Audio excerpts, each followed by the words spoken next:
God of War was starting to lose popularity, so Santa Monica Studios thought that it was time for a big change. They searched to see what was popular at the time and they found a little game called The Last of Us. Might have heard about it. When that game came out, it instantly became a masterpiece in the heart of many, even people who have never played the game before, and that was because of the cinematic nature of the game. It felt like a movie, and as a result, a lot of movie enjoyers got into it. A realistic gameplay and a great story were the things that led The Last of Us to the huge success that it was. So the choice was clear to Santa Monica. In order to revive God of War, they wanted to turn it into The Last of Us, but they couldn't literally turn it into The Last of Us because that game is relatively grounded, while God of War was an epic story that included god busting. And what other genre had stories like that? RPGs. Yes, they added RPG elements to the game in order to make it different from both The Last of Us and classic God of War. But God of War was also known to be a big adventure, so they kinda made it open world. So yeah, they changed genre and completely turned God of War into a different thing.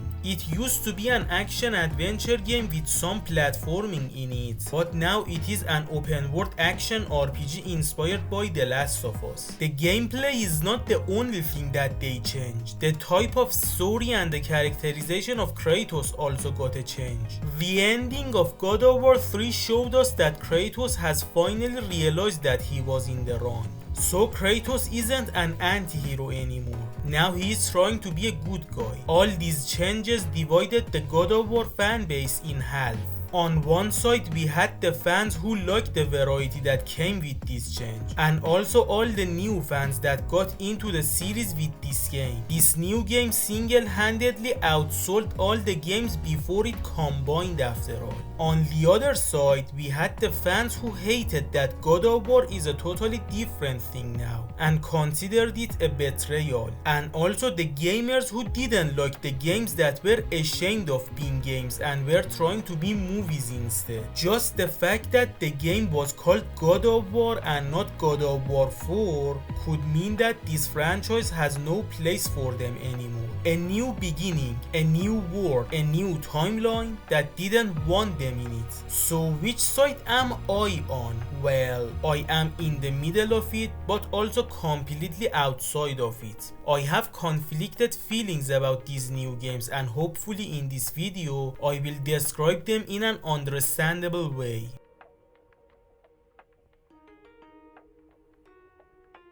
These new games aim for realism, so the movements are slower and less responsive. We still move with the left analog stick, but now we can press L3 for sprinting. We don't have a fixed camera anymore. Now with the right analog stick, we move the camera instead of rolling. We do the light attacks with R1 and the heavy attacks with R2. The old games used fixed camera in a correct way, and because of that we could usually see all the close enemies. But now because of the new camera system we can't see the enemies behind us. So we have both a visual indicator and an audio indicator to know if someone is behind us. Now we block with L1, and still doing it right before an attack will result in a parry.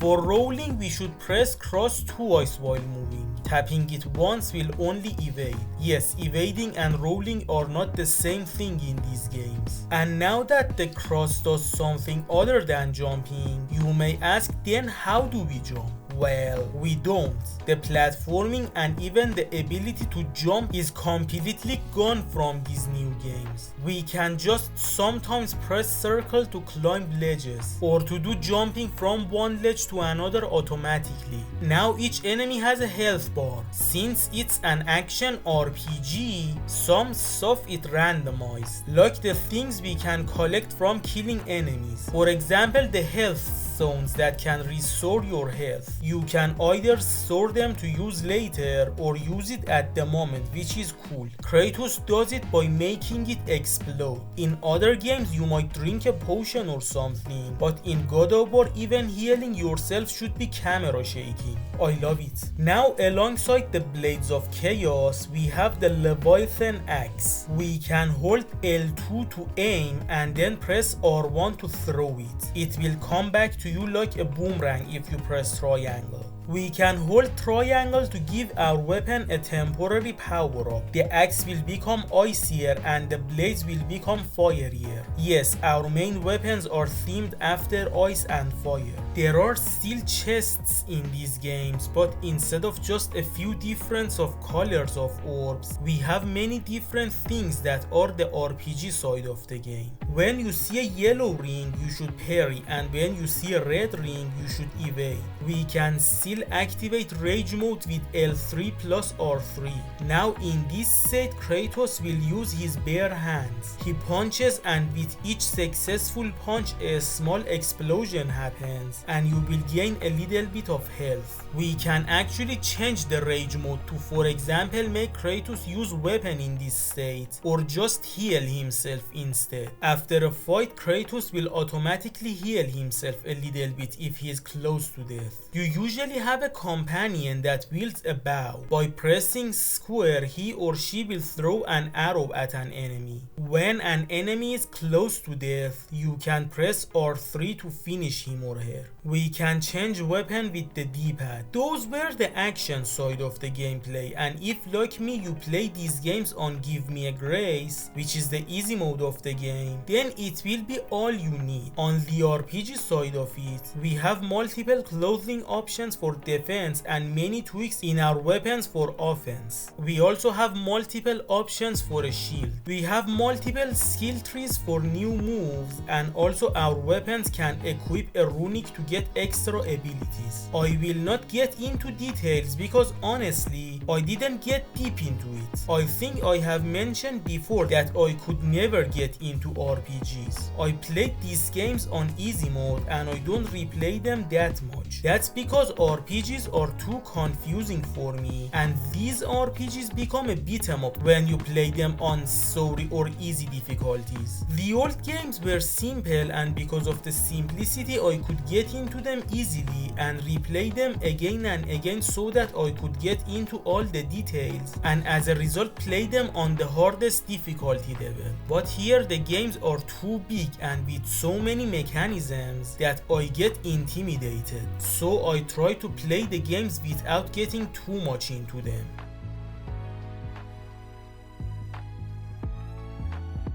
This new world is a beautiful world full of details, with too much details if you ask me. Sometimes even with a compass it is hard to realize where I should go and how I should reach those places. Since the over-the-shoulder camera won't show everything you need to see at once, the puzzles are harder for me. In the old games, all parts of the puzzle were on screen at once, but now I don't know what is a part of the puzzle and what isn't. So I actually appreciate that the companions will help me with their hints, but I agree that we should have an option to disable the hints.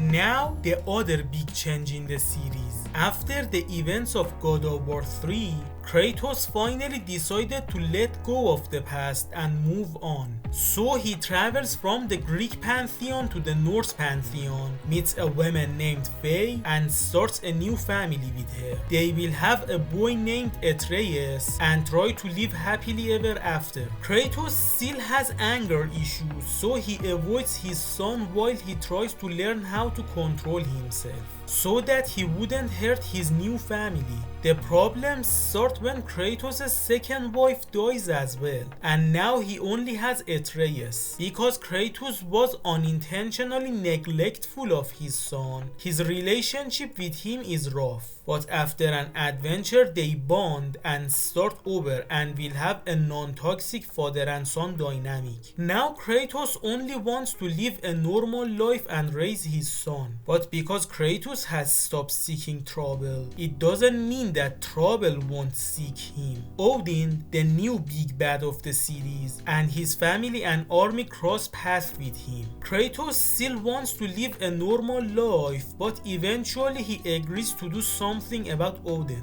From the beginning of the Greek saga to God of War 3, Kratos goes from a hero to an anti-hero to a villain, and from the ending of God of War 3 to the ending of God of War Ragnarok, he goes the opposite way. He goes from a villain to an anti-hero and then to a hero. Kratos will eventually lead an army against the forces of evil and show that not only he is not a monster anymore, but also that now he is a passionate hero. He will give his enemies a chance to become a better person and will punish them only when he makes sure that they are unredeemable. But even then, he still tries to have murder as his last option. He will accept his monstrous deeds of the past as part of himself and will learn from it to make a better tomorrow for everyone. I love this change. I might not be crazy about the gameplay changes, but the changes in the personality of Kratos is perfect.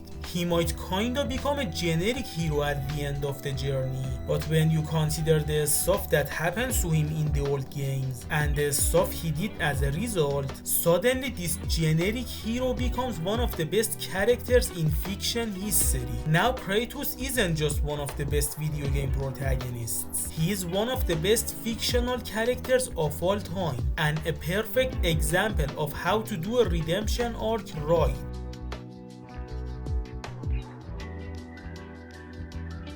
Faye, Kratos' second wife, seemed to be nothing but a tool for storytelling. She wasn't a character, she was a gimmick, because our introduction to her is when she is dead. But slowly we realized that not only she is an important character, but also that she had been a heroic mastermind this whole time. Before her death, she made a master plan to get rid of Odin and make the world a better place. And her death was the trigger that started the execution of her plan. Every single detail of the stuff that she wanted Kratos to do after her death was part of her plan. She might be dead, but everyone were a pawn in her game, and that makes her one of the smartest heroes in gaming. Not only she wanted the best for her family, but she also wanted the best for her world, and she knew exactly what to do in order to keep everyone safe.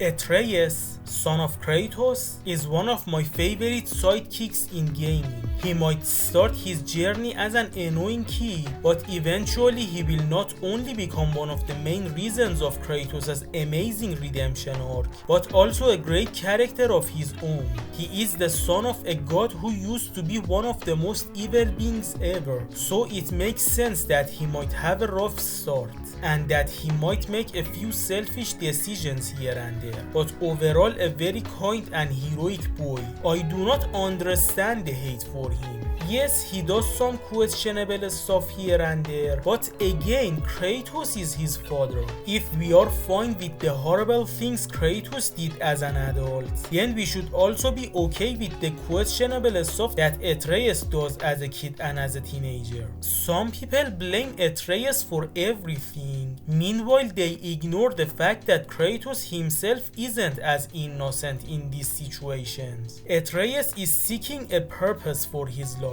A purpose that he will find at the end, but it will come with a price. Kratos and Atreus will bond during these games, but at the end of it they will learn to let go of each other. They need to learn that it's okay to be far from each other sometimes, because they will always have each other in their hearts. They need to learn not to change for the worse when they are not around each other. These are some of the stuff that they will have learned at the end of the saga. They will learn to become better people together. Because of Atreus, Kratos will swallow his pride. He will accept that his parenting left a lot to be desired and will apologize to his son. Atreus will also apologize for his mistakes. He will start as a regular boy whose only interesting thing is who his father is. But at the end he will become a hero of his own and start his own adventures. The scene in which they say their goodbyes to each other is one of my favorite God of War moments. Also, I like playing as him. I know the Ironwood section is infamous for not being deep, but as I said, I played these games on easy mode, and on that difficulty these games are beat 'em up, so playing as Kratos wasn't that deep in comparison to playing as Atreus.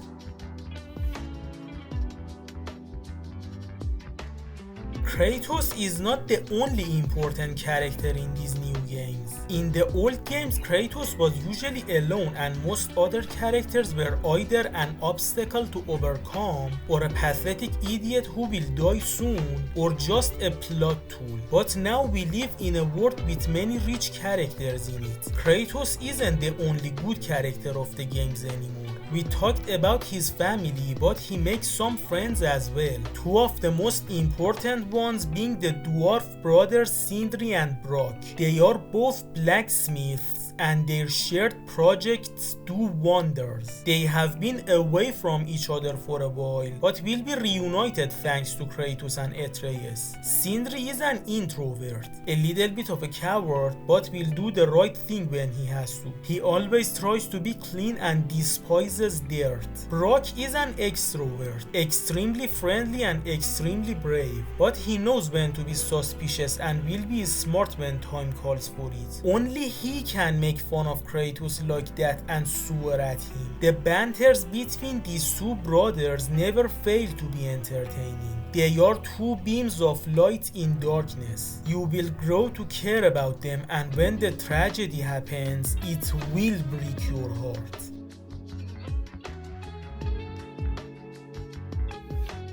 Another great character who will be one of your best allies in these games is Freya. At first, she will be one of your few allies. She is very useful. She is a kind person and cares about Kratos and Atreus. She is also a mother, a very caring mother to be exact. Well, caring is only for one moment. She is obsessed with the safety of her son, which will lead to a tragedy that will make her one of the enemies of Kratos and Atreus. But she will eventually learn to let it go and become an ally again. She will become a tragic hero, a heroic woman who, after all the losses and all the mental tortures, will still do the right thing. Losing loved ones made her evil at one point, but ultimately she will become one of the main warriors against the forces of darkness.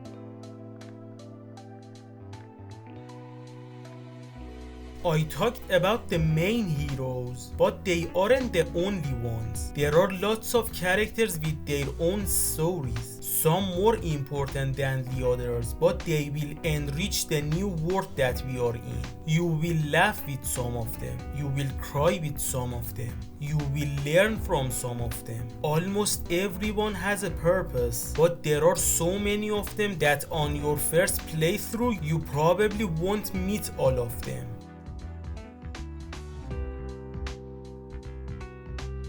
God of War was known for god killing, and you can still do that in these new games, but it won't be as often because obviously Kratos has let go of that old habit. We still have some gods that, like the Greek ones, are just jerks that you will enjoy killing them, but we also have some gods that are much deeper than the old ones. They actually have humanity in them, and humanity has both a light side and a dark side. They are very flawed people, but you can see where they come from. At first you might wait for the moment that those gods die, but when you reach that moment you don't want to kill them anymore. But tragedy is still part of these games.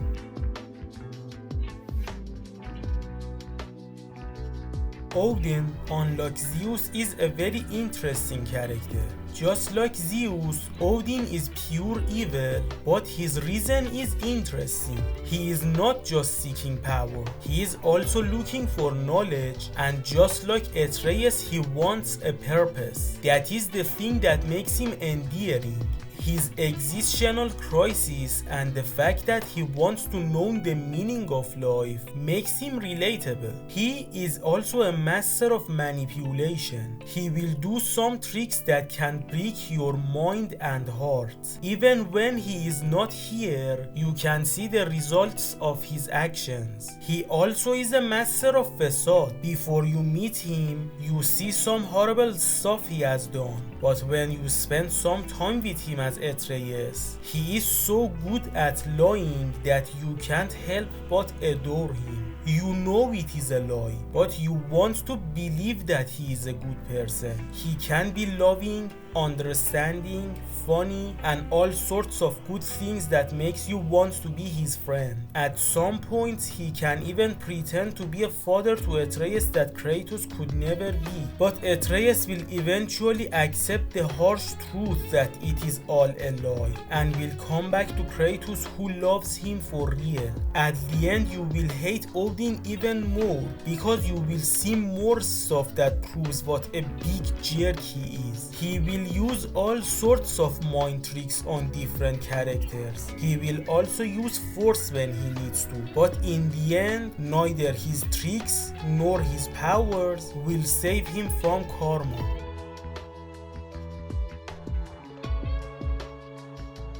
What even is there left to say about the story of these new games? They are incredible. They might not take advantage of the interactive nature of video games all the time, but still they are good. Yeah, these stories could have easily been told in another form of a media, but it doesn't change the fact that they tell a good story. Not every lesson we learn from these games are unique, but they are still good lessons to learn. There are more story stuff that I really want to talk about, but I believe I have spoiled enough story. God of War 2018, God of War Ragnarok, and also the Valhalla DLC, which is actually a roguelike, are stuff that you should be experiencing for yourself. I know I spoiled everything about the Greek games, but that's because those games are old. The Norse games are still relatively new, so I won't spoil more of them. I know God of War 4 is almost a decade old at this point, but now we are in a world in which games take 5 years to be made, so taking that into consideration, it won't feel that old. Don't think that the short length of this video means that I don't like these games. I love these games, I just don't want to spoil a lot about them.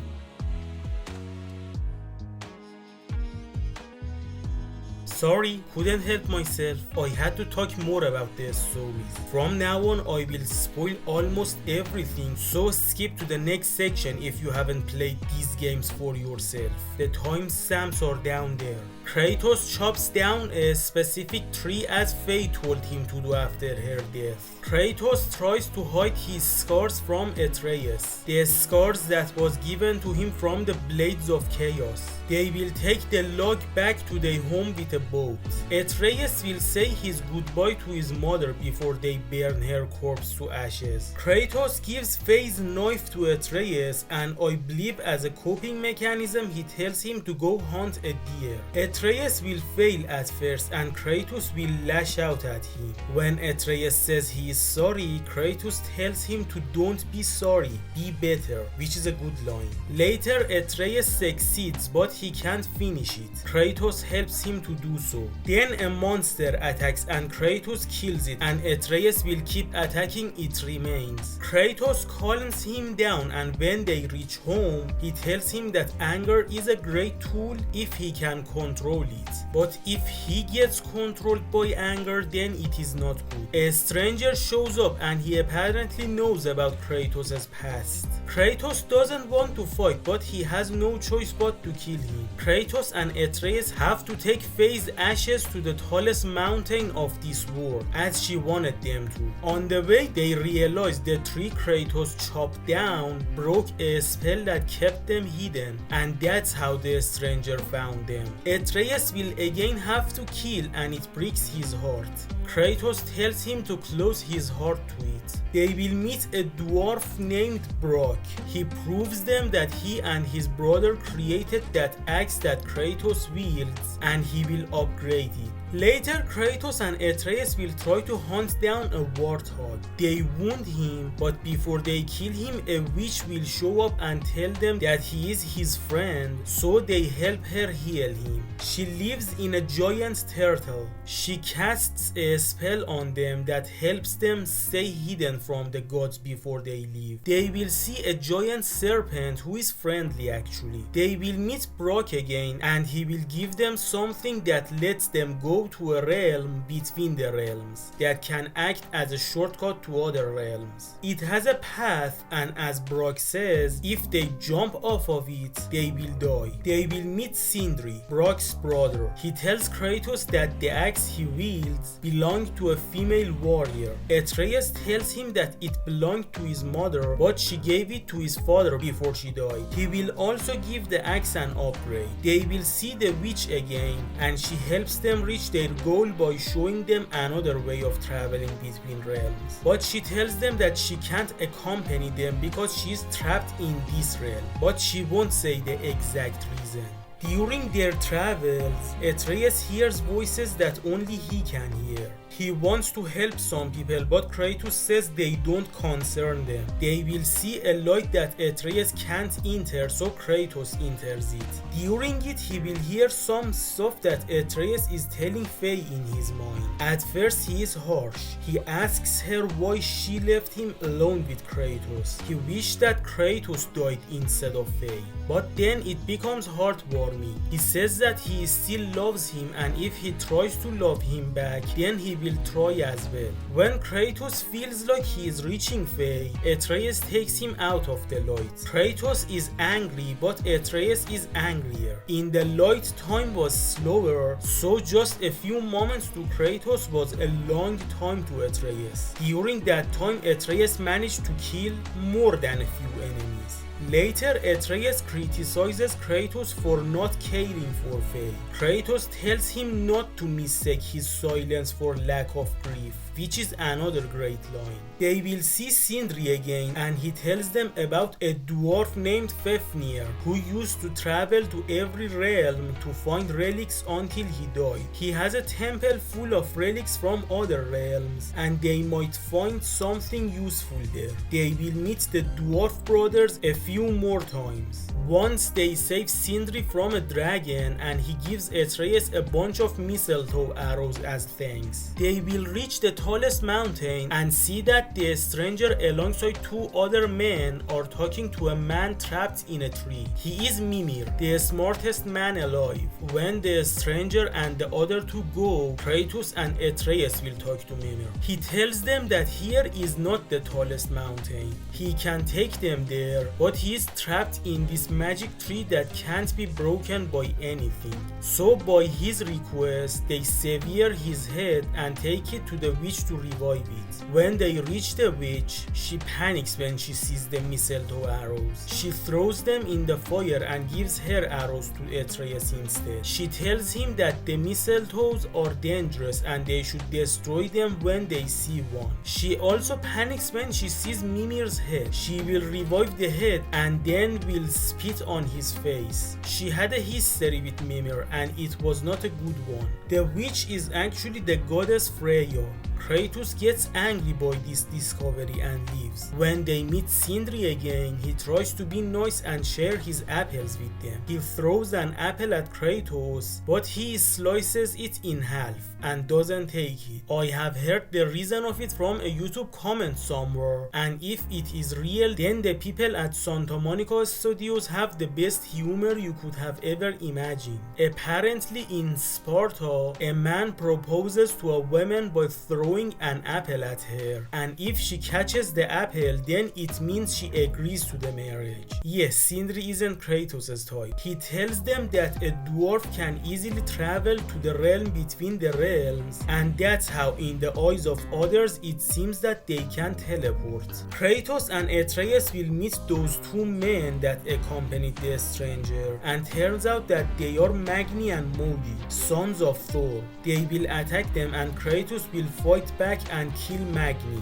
Modi will run away but will retaliate later. He will have Kratos pinned down. Atreus tries to activate his rage mode like Kratos, but it's too much for him and he passes out as a result. So Kratos will activate his rage mode and will destroy Modi's weapon, so he runs away for the second time. Kratos takes Atreus to Freya. She won't open the door at first, but when she hears Atreus is sick, she does. During the game, Freya and Mimir told Kratos that they know he is a god, and if Atreus doesn't know that he is a god as well, he will fight against his nature, and this sickness is the result of it. The remedy is in Helheim, a place in which the axe is useless. So Kratos has to go home and pick up the Blades of Chaos before he goes to Helheim. This moment shows us that God of War 2018 is a sequel and not a reboot, and also it shows that Santa Monica still cares for the old God of War. Kratos had been hiding the Blades of Chaos, but now he will embrace them once again. Kratos will use the same blades that killed his daughter in order to save his son. Kratos will see Athena, and I don't know if it's her ghost or just hallucination. She tells Kratos that he will always be a monster, and Kratos agrees, but he says that he is no longer her monster. Yeah, this game has more than a few cool lines from Kratos. Also, Athena is voiced by the same person that voiced her in the Greek games. Yes, they brought back her, but they replaced T.C. Carson with Christopher Judge. In the recent panel that I mentioned in my God of War 3 video, she was there as well, and she was asked about how she felt when she was brought back in this game, while she was next to T.C. Carson. Yeah, awkward, I know. Kratos will find the remedy in Helheim, but he will hear the voice of Zeus in there, which is a hallucination. He gives the remedy to Freya to save Atreus. During it, she tells Kratos that she has a son too. Once she heard he would die an unnecessary death, so she did everything to protect him, no matter the cost. At first she thought she did it for him, but later she realized she only did it for herself. She put her needs before his needs, and as a result her son resented her for so many years. She tells Kratos not to make the same mistakes as her and have faith in Atreus. She also says that the remedy won't keep him healthy forever, and in order to truly heal him, he should tell him that they are gods. So Kratos does it. They will reach Fafnir's temple and Kratos will see a vase from the realm of Greece, which could mean that the Greek mythology has started to rebuild. When Atreus realizes that he is a god, he gets a huge ego boost and will become mean. He will be a jerk to Mimir, he will be a big jerk to Sindri, and he will be a huge jerk to Modi. Thor beats up Modi when he comes back alone and called him a coward. Almost wounded to death, Modi seeks Kratos and Atreus for revenge, but he is too weak to fight. He and his brother had been insulting Faye to make Atreus angry, and even in this state he doesn't stop, so Atreus kills him even though Kratos told him not to. The stranger shows up again and the attitude of Atreus puts him and his father in trouble, which will lead to a long lecture. They will end up in Helheim and Kratos will again hallucinate and see Zeus, and we see a flashback to God of War 3. The end of it that we will beat Zeus to death in first person, but this time it is in third person. Atreus will snap Kratos out of it. Because of Kratos and Atreus, Brok and Sindri will be reunited after a long time. They will find an object and with it they will reach Tyr's temple by jumping off the ledge in the realm between realms. Tyr is the god of war of this mythology, but he actually was a very good guy and would only wage war when it's necessary, but he is dead apparently. They will later enter the belly of the giant serpent to retrieve the missing eye of Mimir. They will see Freya and the stranger. He actually is Balder, son of Freya. In order to make Balder invincible and prevent him from the pointless death, Freya spelled a cast on him, but not only he became invincible, he lost his feelings. He can't feel pain, warmth, coldness, taste of food or anything, and as a result he descended into madness and hated his mother for the rest of his life, and now he wants to kill her as revenge. Freya is fine with it, but Kratos is not. He tells Balder that vengeance won't bring him happiness. He learned it the hard way. Balder won't listen to him, so he does it the hard way. Freya does everything to prevent them from fighting each other. During it, Balder punches Atreus in a part of his cloth that there was a mistletoe in it, and turns out mistletoe is the thing that breaks his invincibility spell, and that's why Freya freaked out when she saw the mistletoe arrows. Now Balder can finally feel,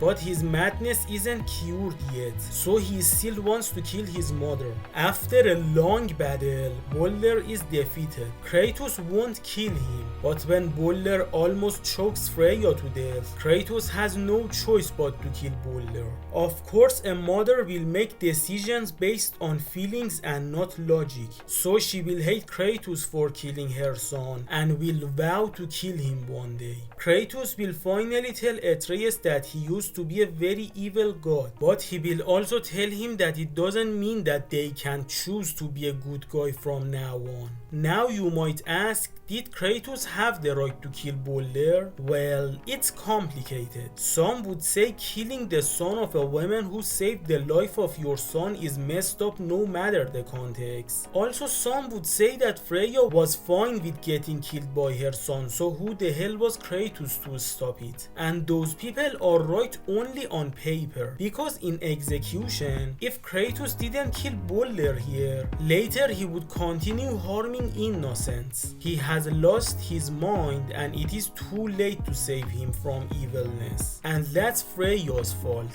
which is tragic. These games aren't in Greek pantheon anymore, but this is definitely an ancient Greek tragedy. Or do we have a Norse tragedy as well? Now, Mimir with both his eyes can open a portal to Jotunheim, land of the giants, which has the actual tallest mountain of Norse mythology. They enter the realm, but there are no giants to be found, or any living being really. But they will find walls with prophecies painted on them. It shows that the journey they went on this game was actually set for them before. And also they realized that Faye was no mortal and she actually was a giant. Yeah, not all giants are giants. Some like Faye are human sized, which makes Atreus part god, part giant and part mortal. Kratos realized that Balder didn't know his past. He was actually looking for Faye, but he thought Kratos was his goal. Atreus will continue walking, but Kratos will see a prophecy about his death and the betrayal of Atreus, but he won't think too much about it. In the end, Kratos and Atreus will pour Faye's ashes in the wind together. Atreus tells Kratos that on the walls, he was named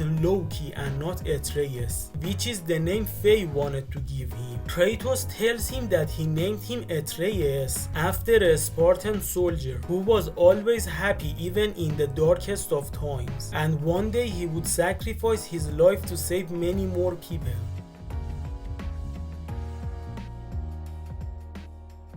Kratos is reflecting on his life. We see Atreus is a teenager now. He hunted a deer and now they should go back home. On the way, Freya will attack. After a few years, she's still grieving and still seeks vengeance on Kratos. Fenrir, one of Atreus' wolves, is dying.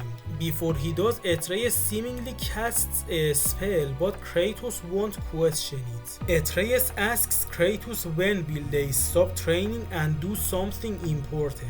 Kratos still believes that he is not ready. Atreus tells him to leave him alone so that he would bury Fenrir. Mimir is still living with them. Kratos will sleep and will see Faye in his dreams, and seemingly she's trying to tell him something. He will wake up and realize Atreus still hasn't returned, so he starts looking for him. Some scavengers will attack him on the way, which means the cast that kept them hidden is broken again. A bear will attack him. He defeats him, but before he kills the bear, it transforms into Atreus. He can shapeshift into animals apparently, a power that he can't control yet. They start going back to home. Atreus doesn't have full memory of when he was a bear, but slowly he realizes that a bear attacked him and he also turned into a bear and attacked back and killed it. She had 2 cubs. He tries to fix it, but it's too late. They will reach home and try to sleep, but Thor shows up and he seemingly is just trying to talk to them.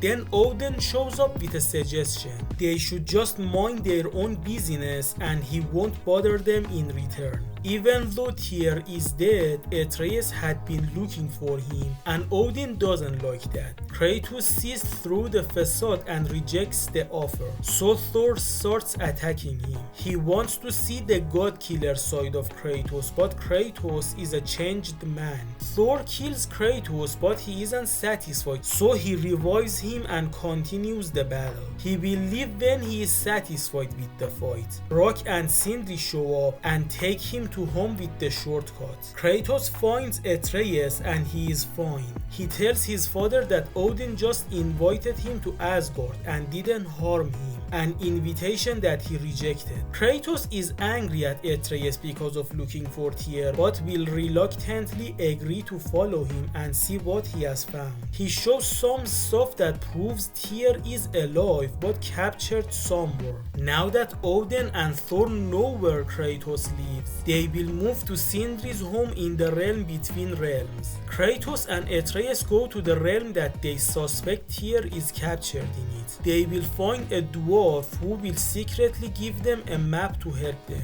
With it they find Tyr, but he had been tortured by his father Odin for so many years that he has gone mad and he is a coward now. It takes a while to beat some senses into his head. He is a shadow of his former self and doesn't want to fight at all and has no answers for them. He will just be a burden and nothing more. They will take him to Sindri's home anyway. Before and during this game, Atreus will go on his own adventure secretly and Sindri would also join to keep an eye on him. First, they will visit the giant serpent to get some clues about what they should do next. He tells them about a place called Ironwood.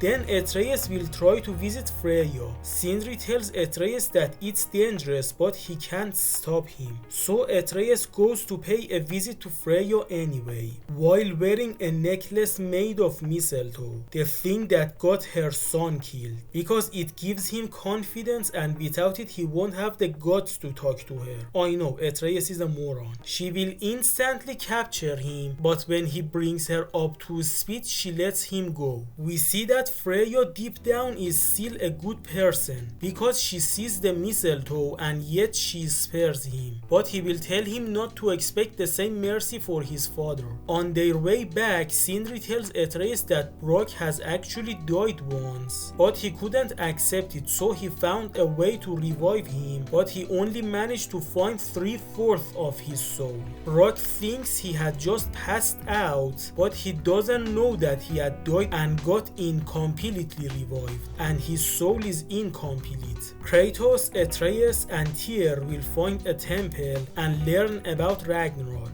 informations that Odin doesn't have. He has heard a prophecy about Ragnarok, but that one is a lie and this one is true. And according to it, Tyr and Atreus will be an important part of it. Tyr is horrified because he doesn't want to kill anyone, but Atreus is happy because it means that he will be a champion. This will lead to an argument between Kratos and Atreus, because Kratos just wants the safety of his son, but Atreus wants to find his destiny, a destiny that can get him killed, but at least it's better than a boring life. Atreus will do the teenager's thing and go to his room and close the door hard. Sindri was in the room, and like many other times in this game, he tries to be the understanding big brother to Atreus and reason with him without shouting at him. He tells him to just get some sleep to clear his mind. You, like Atreus, may laugh at it, but I agree with Sindri that sometimes just getting some sleep will solve some problems. Before Atreus does as he is told, he takes a look at a marble he found and said Ironwood, name of a place he had been thinking recently. He doesn't know that the marble he is holding actually teleports him to the place he names. So when he wakes up, he realizes that he had been teleported to Ironwood.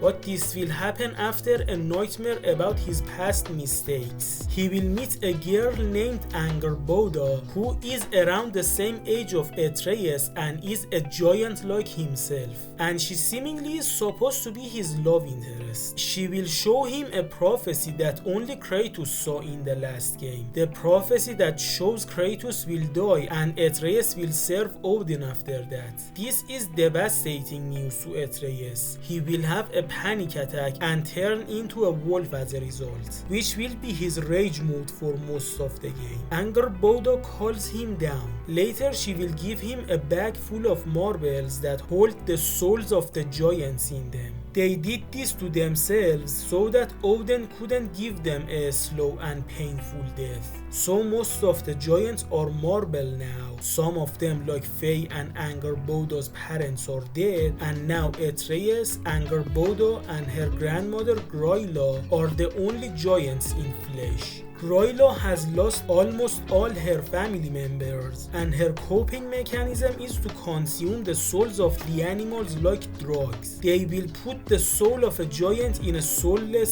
snake. The snake will later grow up and become the giant serpent. They will save a wolf from Gryla, and as a result she will say some mean stuff to Angerboda. But she is not angry because she is kind to her sometimes. Now it is time for Atreus to go back home. Angerboda tells Atreus not to tell anyone about Ironwoods. She will give him a marble and tells him to close his eyes and say home to get teleported back to home. But he will be sent to the old home and not the new one. Kratos will show up before he goes to the new home. Atreus can't tell him where he has been, so Kratos is very angry with him. A Valkyrie attacks them, who is actually Freya in disguise. She tries to kill Kratos, so Atreus turns into a bear and attacks Freya. When she sees that Kratos is defending her against his own son, she calms down a little bit. She calls a temporary truce, and Kratos will help Freya to break the spell that traps Freya in this realm, a spell that her ex-husband Odin has casted on her. They will meet Freya, who is Freya's brother. Their relationship is rough, so Kratos tells the story of Deimos and Calliope to her so that she might start over with her brother. He will also tell her his story of vengeance so that Freya would realize vengeance won't make her feel any better. Also here we will realize that Odin wanted to wage war against the realm that Freya was born in, but Mimir, who used to be Odin's advisor, suggests his marriage to Freya in order to make peace, but it went disastrous. Freya just became Odin's plaything and her realm got destroyed anyway. So Mimir is also known as a monster by some people.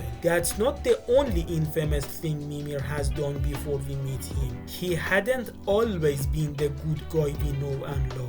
Kratos and Freya will break the spell and now she is free. She is still angry at Kratos, but she knows that Kratos is not the one who should die. So she calls a truce for real this time and again will be an ally from now on. She will ask Freya why he never came to rescue her. He said because he thought she was dead, so they will start over their siblinghood. When they come back home, they suspect that Atreus was in Asgard. Atreus can't tell them about Ironwood, so almost everyone is angry at him for going to Asgard. Atreus is so angry that he runs away and goes to Asgard for real. On the way, he will see the giant turtle Freya used to live in. Freya was so busy grieving that she had completely forgotten about it. Atreus will save it. He will meet Heimdall, another son of Odin. He is the biggest jerk you can ever imagine. He can read minds and can see the future, so he knows every single move you're gonna do on him, and as a result you can never touch him, so defeating him in a fight is impossible. He is also what if Hermes was a fun character. Heimdall has a big mouth like Hermes, but unlike Hermes he has the talent to back it up. Odin shows up and he treats Atreus so well that instantly he kinda becomes a father figure to him. He takes Atreus to his new room, a room that belonged to Modi. Yeah, Odin always goes out of his way to make the situation awkward. Thrud, Thor's daughter, enters the room. She basically says he killed her brother, but she hated her brother anyway, so enjoy the room. Okay? Odin will give a living sword named Ingrid to Atreus. This sword can move on its own and aid him in battles. It actually belongs to Freya. Odin will show a crack in reality that seemingly has answer to everything. Once he tried to look into it and he lost an eye as a result. Seemingly the only way of seeing through it is a magic mask that is incomplete, and he needs Atreus to find the missing pieces. So Atreus and Thor will go to a place to find one. While Thor is busy, Angerboda shows up and with the help of Atreus will collect a marble and then go before Thor shows up. Angerboda was seemingly supposed to be just a small part of the story of Atreus, but Atreus convinced her that she can change her fate and become more important, so she will be more active in this world. Atreus and Thor will come back with the piece, and we see that Odin doesn't treat Thor well, and there are two theories that could be the reason. First is that Thor, despite being a half giant like Atreus, is known for killing many giants, even his own giant mother, and Odin might have loved her for real. Second is that Odin knows power-wise he is no match for Thor, so since his childhood he had been breaking him down so that he could never think about overthrowing him. What he did to Thor is an unfortunate thing that some humans do to some animals. For example, an adult elephant in chains. You might think that the elephant can easily break those chains, and you are right. But the thing is that this elephant have been chained since childhood. It might have tried a lot to break free, but back then it wasn't strong enough.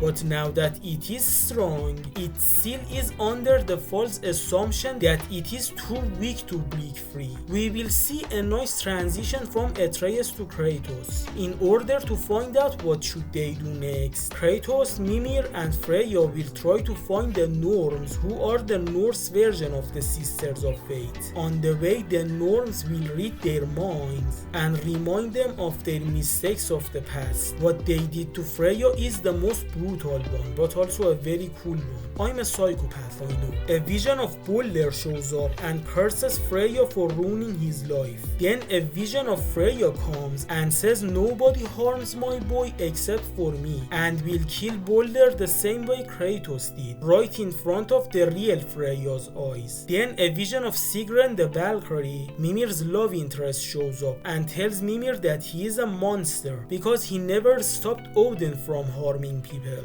Then a vision of Atreus shows up, and at first it seems that he is begging Kratos to save him from Odin, but turns out that he is begging Odin to save him from his monster father. Yes, they did some messed up mind tricks on them. A psychological horror in their eyes. They will reach the Norns and you might think like God of of War 2, we are going to fight them to change our fate. But we actually see something much more interesting that I agree with. They say that fate is not real. People just act very predictably, and that's what they have called fate. The norms do not write the destiny of people. They are just really good at predicting what people do. They know how selfish people are, and they know, depending on their situation, what selfish choices they make. People are greedy, and they will keep taking from other people until they destroy themselves. Of course, a mother would do anything to keep her child safe,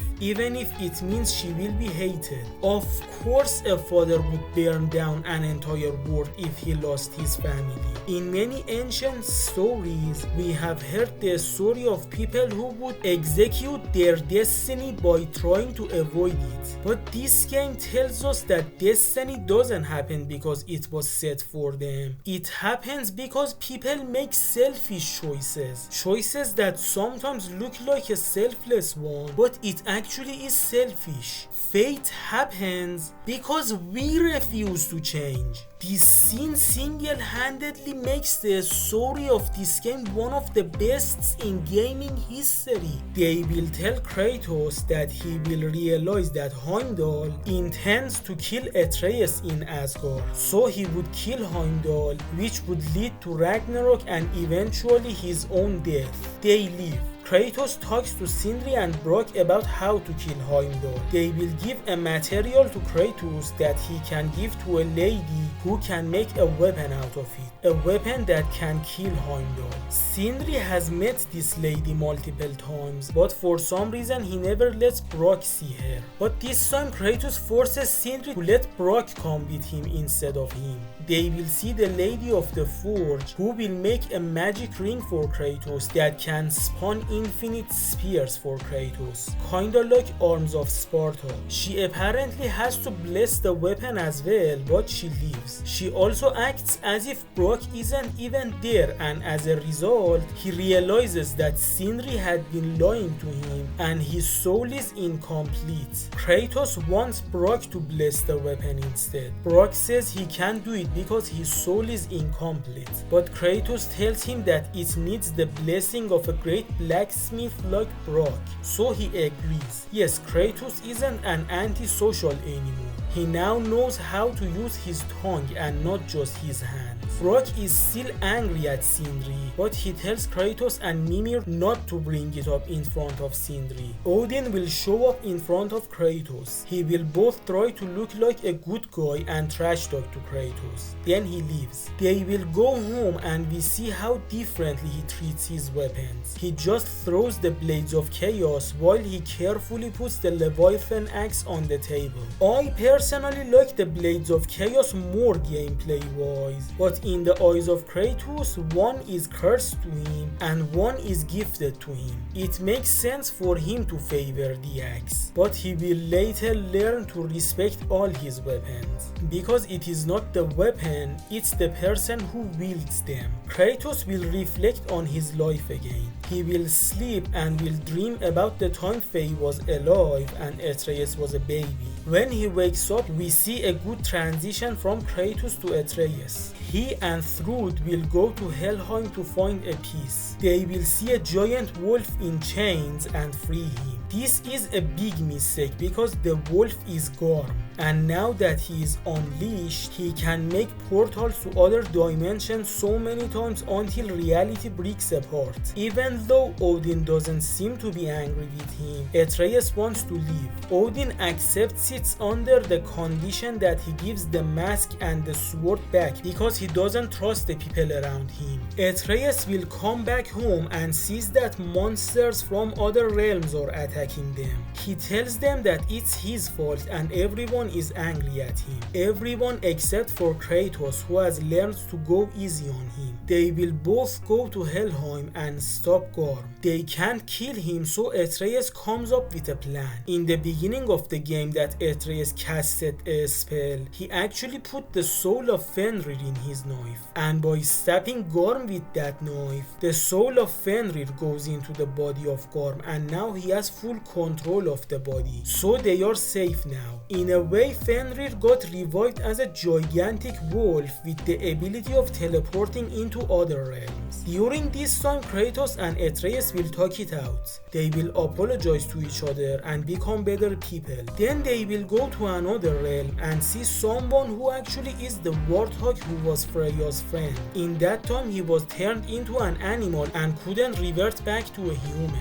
He doesn't seem to be too salty about it. Two wolves that control the day and night cycle have stopped working because Heimdall relocated an item. Kratos and Atreus will fix it. Kratos will find Heimdall, and with the new weapon he can kill him. How does this weapon help? I don't know. This is one part of the writing of the game that leaves a lot to be desired. Like they never exactly said how this weapon counters Heimdall's powers. They show Kratos as a monster in this scene, but they are wrong. Kratos gave him a chance multiple times and tried his best not to kill him, but Heimdall refused to give up. This guy will sacrifice himself to save the rest. What was his name again? Atreus convinces Kratos to let him go back to Odin to execute their plan to stop him. Sindri will give Atreus an orb that lets him instantly teleport back home if things went wrong. Atreus and Thor will complete the mask. Thor's wife finally convinces Thor to kill Atreus. Atreus will run away with the mask. Now our heroes have everything they need to stop Odin.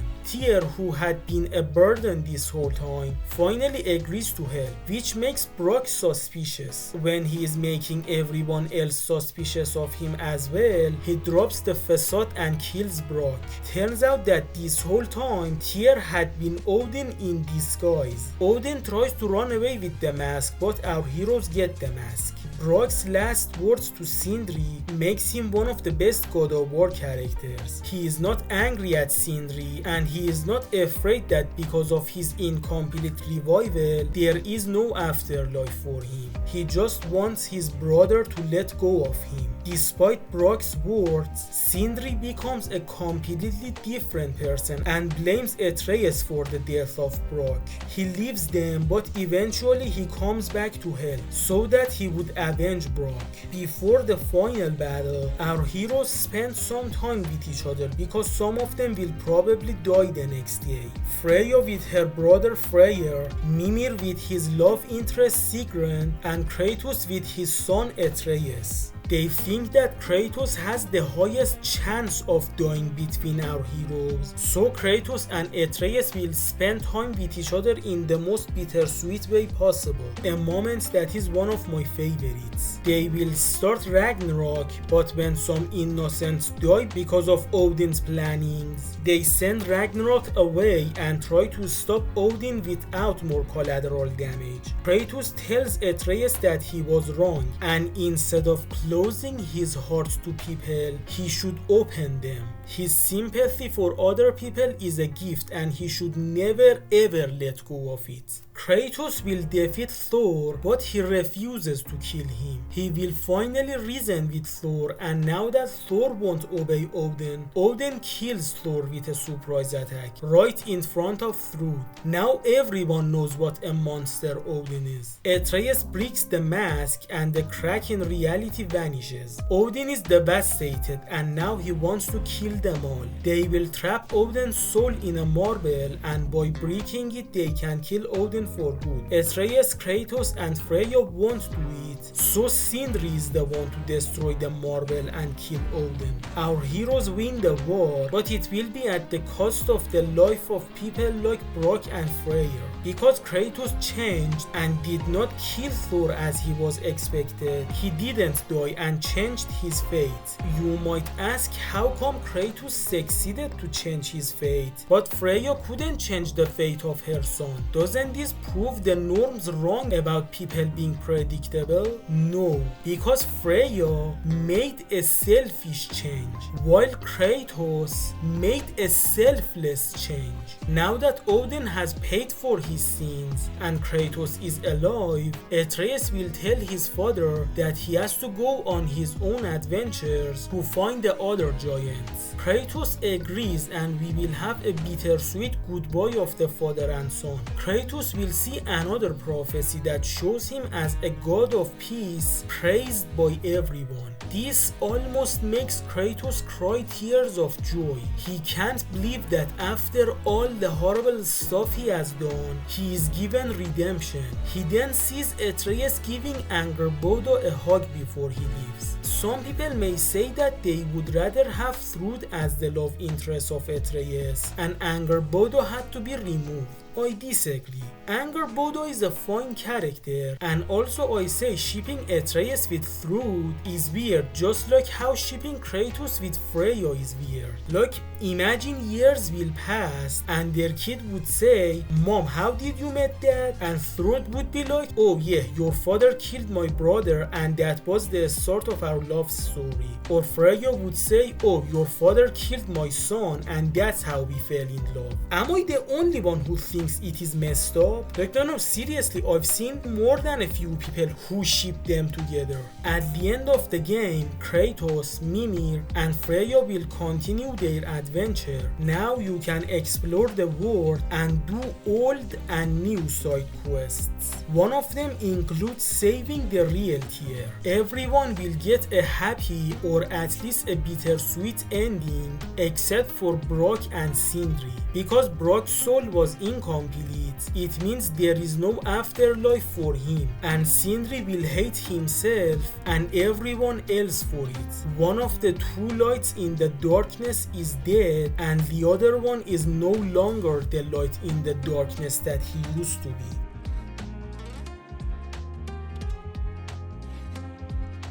Kratos and Mimir will reach a shore. They will see the gate to Valhalla. Kratos forces it open and enters it. Kratos will be knocked out and shows up in front of the gate again. That's when Freya shows up and asks Kratos what he is doing here. Kratos shows a paper and says he was invited here, but nobody knows who is the host. She tells him that Valhalla draws from the memories of those who enter it and says that she won't join Kratos and Mimir because unlike them, she has never died. Kratos enters Valhalla again. Kratos will see his old throne from the Greek games. Then he hears a voice and gets so much headache that he shows up in front of the door again. Freya warns them that Valhalla doesn't always revive, but Kratos re-enters it anyway. During this DLC, Kratos will die and get revived and re-enter Valhalla multiple times. This DLC is similar to games like Don't Starve,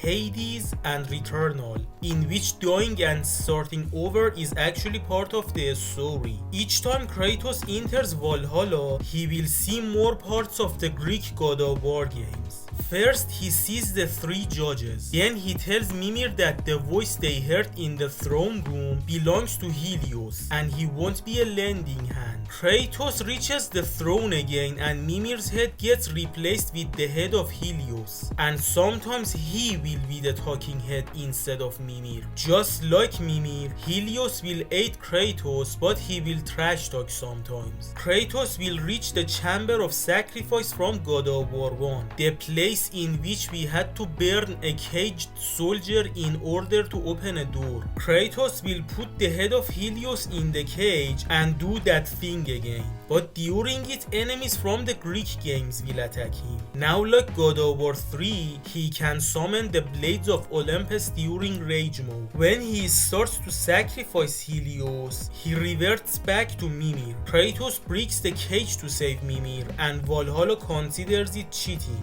but Sigrun saves them. You could say the fact that Kratos' first instinct was to kill someone proves that he hasn't changed at all, but I don't see it that way. I mean, there is you and a head and a cage, and all three of them should be parts of a puzzle. something should definitely be in the cage. It can't be you because the head can't pull the lever. So obviously the head should be in the cage and you should pull the lever. I believe this is what Kratos thought and it's also what I would have done. I don't think there was evil intentions behind it. Also, I mentioned before that this horrible thing Kratos did in God of War 1 was a necessary sacrifice to save many more people. The real monsters in that situation were the gods that always put a horrible price for doing stuff. Kratos will reach the chamber again and this time he puts himself in the cage. This time it works and Kratos and Mimir will be sent to another part of Valhalla and they meet Tyr, the real one, not the Odin disguise. Tyr was the one who invited Kratos to Valhalla. And for what purpose, you might ask? To force Kratos to seek therapy, of course. I am not kidding. This DLC is basically Kratos finally goes to therapy the game.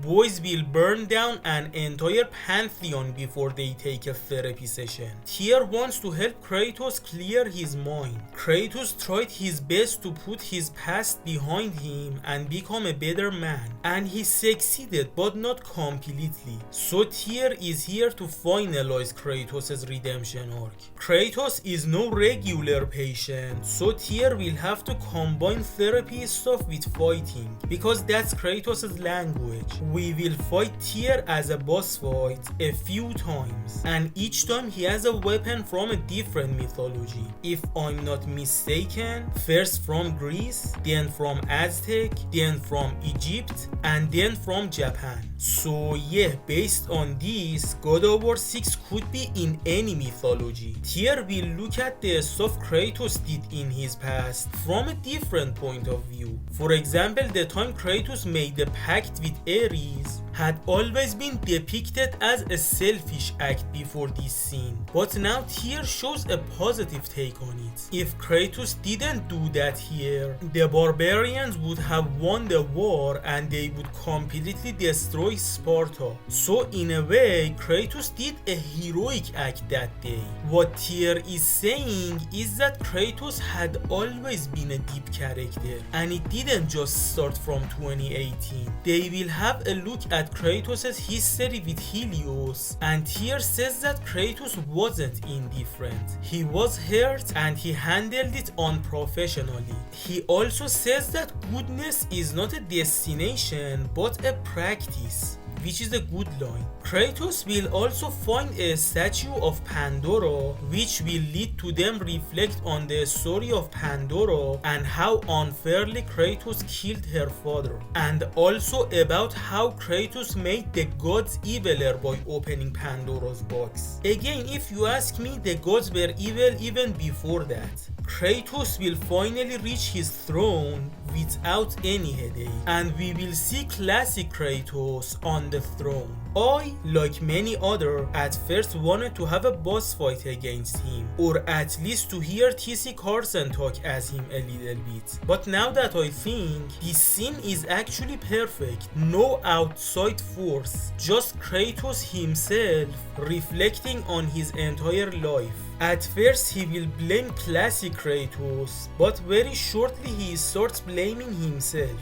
They are the same person in different times after all. After a little while, he will accept that classic Kratos did all those horrible stuff because he was a product of his time. He will accept that what classic Kratos, no, what Kratos did was horrible, but they will move on from it and choose to become a better person. Now that Kratos has accepted the harsh truth, classic Kratos vanishes, and now modern Kratos will sit on the throne. During the DLC, Freya asked him multiple times to become the new God of War of Norse mythology, but he denied it all the time, but now he accepts it. If in God of War 4 he was learning to be a human again, now he is learning to be a god again. Yes, he will once again become the God of War, but this time he will be a good god like Tyr and not an evil god like Ares. The God of War franchise started with Kratos becoming a god, and now it ends with Kratos becoming a god. But the context couldn't be any more different. Beautiful. You could argue that God of War Ragnarok was more about Atreus, but this DLC is definitely about Kratos. You could also be on the complete opposite side and say that it is just a rehash of the story of Ragnarok, because Kratos is kinda learning the same thing. But like comparing Lion King 2 with Lion King 1, at first it looks like a rehash, but when looking hard at them, they actually complete each other. And if you are one of those people who make fun of this DLC and say the story of Valhalla was just Kratos calling himself a monster and other people telling him he is not, you guys are so mean. So yeah, great story. We will definitely get more God of War games, but this to me is the perfect ending. I could be wrong, but I feel like that story wise we have picked here and gameplay wise we picked at God of War 3. So the next games probably won't be anywhere close to be as good. They can be good, but in order to reach greatness, they have gigantic shoes to fill.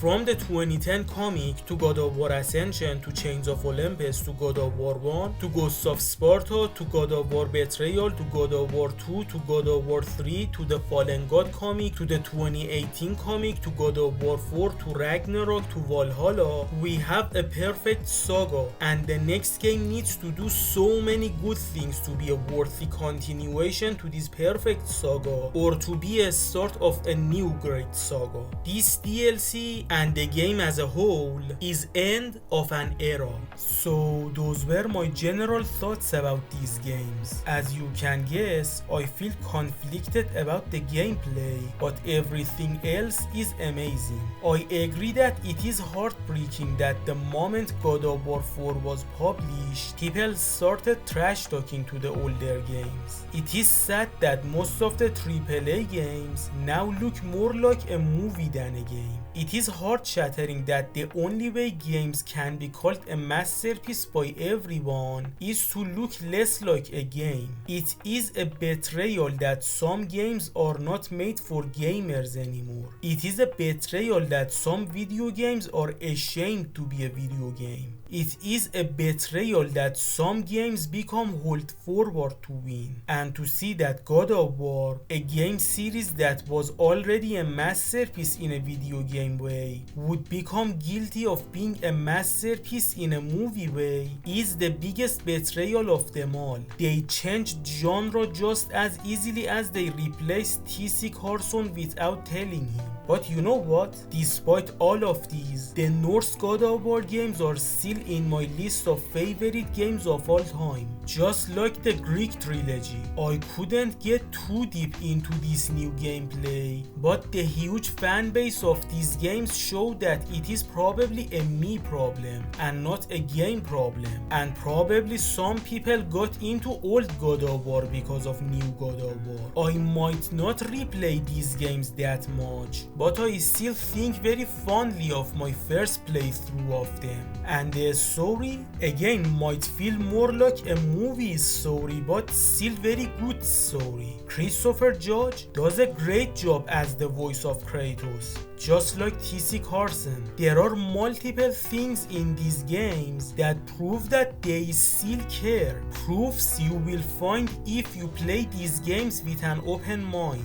The old God of War games still exist, and I can replay them till the end of time. I may not enjoy the gameplay of the new games as much as the old ones, but they are still fun. Also, you could argue that if they continued the old gameplay, it would have eventually become boring. Some would say God of War Ascension is already a proof, but I say God of War Ascension actually did a few unnecessary changes to the formula. If they continued making God of War 3 but more, then probably we would have one or two more fun games, but after a while it would become boring. just like the 2D Mario games. The ones on NES and SNES were masterpieces, but when you reach the top of the mountain, reaching it for the second time does not feel spatial anymore. That's the reason that most 2D Mario games after the SNES games are just boring. Objectively, there is nothing wrong about them, but they just don't feel spatial anymore, and as a result they are boring to me. So it was either a big change in the formula or just boring games. And between new God of War and no God of War, I would still choose new God of War. I understand both sides of this argument. This is a situation in which both sides are right. I understand if you love these new games, and I understand if you hate these new games. You can love the new games but hate the old ones. You can love the old games but hate the new ones. Like me, you can love both the old games and the new games, or hate God of War in general. Every single one of us humans are unique, and we have the right to love something or hate something. That is okay. What is not okay is a toxic attitude. Feel free to have your opinions, but never ever insult each other. Be respectful of other humans. You are free to do anything you want unless it takes away the freedom of others. Don't make other people feel bad for having a different opinion. With that being said, we are almost at the end of this God of War journey. There will be one more video about the books, then we are finished. So after this there will be one more video, and after that I will upload a compilation of all of my God of War videos, and at the end of it I will also have a ranking of every single God of War project that I talked about. Not just the games, everything. So if you are interested in those videos, or you want to see retrospectives on other beloved game or cartoon franchises, subscribe to this channel so that you won't miss my next videos. I've been Bashir from Retro Cafe, and I thank all of you for watching this video.